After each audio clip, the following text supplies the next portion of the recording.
Assalamu alaikum, brother. Walaikum salam. How are you doing? I'm fine. How about you? I'm great. However, you look confused. Yeah, how can you tell? I have a lot of questions on my mind these days. So go ahead and start. Hopefully, I can clear up some of your confusions. Alright, here goes. So, this discussion on knowledge of the unseen is quite confusing. I've heard that the Quran contains verses which both confirm and deny this knowledge to human beings. However, do we have anything in the Quran which clearly tells us that the past prophets, specifically Prophet Muhammad and his successors, or even non prophets, had access to the unseen realm of knowledge? Actually, yes, we do. There are a few verses which confirm that Allah has provided the Prophet Muhammad with some knowledge from the unseen realm. Let me share the verse with you, which shows Allah telling the Prophet about the events which led up to the birth of Prophet Isa, an event which took place over 600 years before the Prophet Muhammad was born. So in chapter number 3, Surah Al-Imran, verse 44, Allah says, "These accounts are from the unseen, which we reveal to you, O Muhammad. And you were not with them when they were casting lots to see which of them would take charge of Maryam's care. Nor were you with them when they, the Bani Israel scholars, were contending in order to gain honor of caring for her." So this is one verse which comes to mind, but actually, come to think about it, Allah gives us even a clearer verse and shows us that He has taught the Prophet Muhammad the Quran, and that this is a book which the Prophet did not know, nor was he capable of ever knowing it independently without Allah revealing it to him. And so when we look in the Quran, in verse number 113, that's Surah Nisa, that's chapter number 4, if you want to make a reference of it, Allah says that Allah has sent down to you, O Muhammad, the book and the wisdom, and He taught you what you did not know and could never ever know, and great is Allah's grace upon you. Okay, so this helps, and the subject is now beginning to make a little bit more sense. However, what about other prophets? Are they also mentioned in the Quran as having been given knowledge of the unseen? Actually, good question. There are many examples, around 16 in total in the Quran. I'll email you the verses so you can review them in your spare time. But for the record, let me say that at least 11 prophets mentioned in the Quran have been recipients of knowledge of the unseen.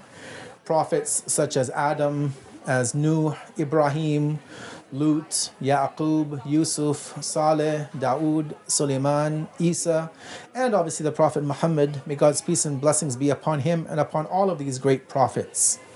That's actually really interesting. I'll have to review all of the verses and then draw my own conclusions after discussing them with you. In regards to this topic of knowledge of the unseen, to me, it makes sense that Allah would give His prophets such access to this level of knowledge because they are sent by Him to convey a message and propagate the teachings. And sometimes they may need to give their followers something extra to get them to fully commit themselves to the faith. But what about others? We claim that the successors of Prophet Muhammad, the Imams of the Ahlul Bayt, have access to this knowledge too, right? Yeah, that's correct. We believe that the Imams are also recipients to such knowledge. Well, do we have anything in the Quran which can convince me? I mean, if it is as you say it is, then surely Allah speaks about this in the Quran, right? Of course. So I'm sure you know this, but it's worth repeating that the Imams of the Ahlul Bayt, they're not mentioned by name in the Quran, and there is a wisdom for why Allah did this.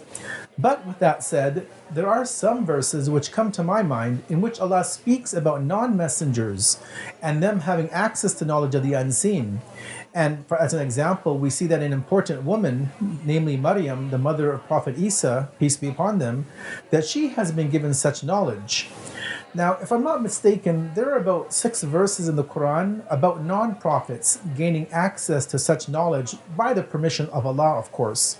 Let me just give you one of these verses that we can review today.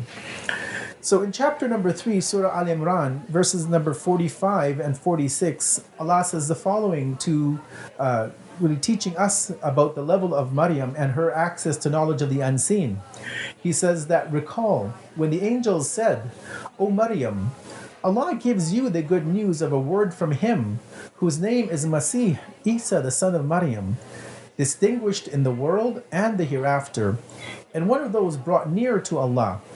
He will speak to the people from the cradle and in adulthood, and he will be one of the righteous ones.'" So as you can see, in this verse, Allah commanded His angels, And keep a note here that Allah used the plural of this word. He didn't say angel, he said his angels. So that means that there was more than one angel speaking to this non-prophet and giving her knowledge from the unseen realm. In this case, again, it was Maryam, the mother of Prophet Isa, and the angels were informing her of some amazing facts. That's amazing. I've read this verse many times before, but never really thought about its relationship to knowledge of the unseen. Sorry to interrupt. Please go ahead and continue your explanation. No problem. No need to apologize. So let me break this verse down and show you the multiple levels of knowledge of the unseen realm which this great woman was given. So the first thing that we see is that she was told that she would become pregnant by a miracle from Allah, as we know that she was not married. The second thing which these angels are sharing with her is that shortly thereafter that she would give birth to a healthy boy.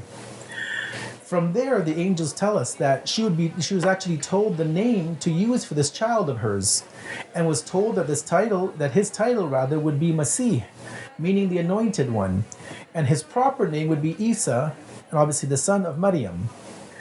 Another thing which these angels shared with this non-prophet was that she was told that her son would be a distinguished personality, both in this world, he had a great status, and also in the hereafter, in the world to come. The angels also told her that Isa, her son, would be one in close spiritual proximity to Allah.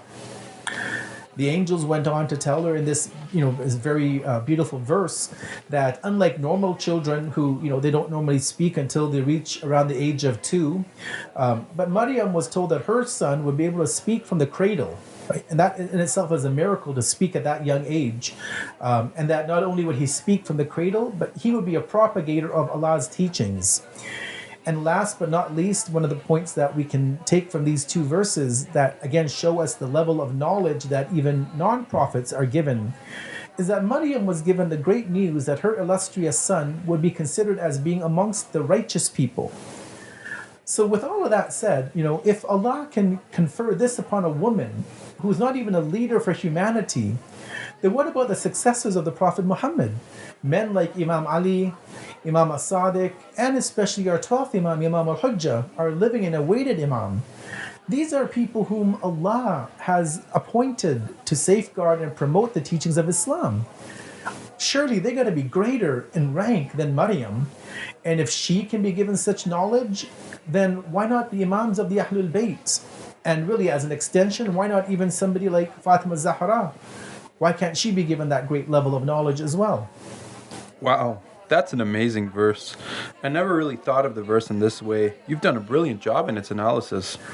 No problem. Really, the more that we read the Quran and the more that we think about the verses, the more that we actually are able to see that the core teachings and the beliefs of our Jafri school are firmly rooted in this beautiful book. They're not made up by our scholars. And if all of our theological topics, such as intercession, what we call shafa'at, or when we seek an intermediary with Allah, what we call tawassul, or even the topic of the infallibility of the prophets and the Imams' ismat, if all of these and more of them, if we were to review them, we'd actually see that they're all deeply rooted in the Quranic teachings. I just realized that I need to go and get some things done before the end of the day. But how about we meet up again tomorrow? Sure, same time, same place. We'll see you then. Indeed. See you tomorrow, inshallah. Inshallah.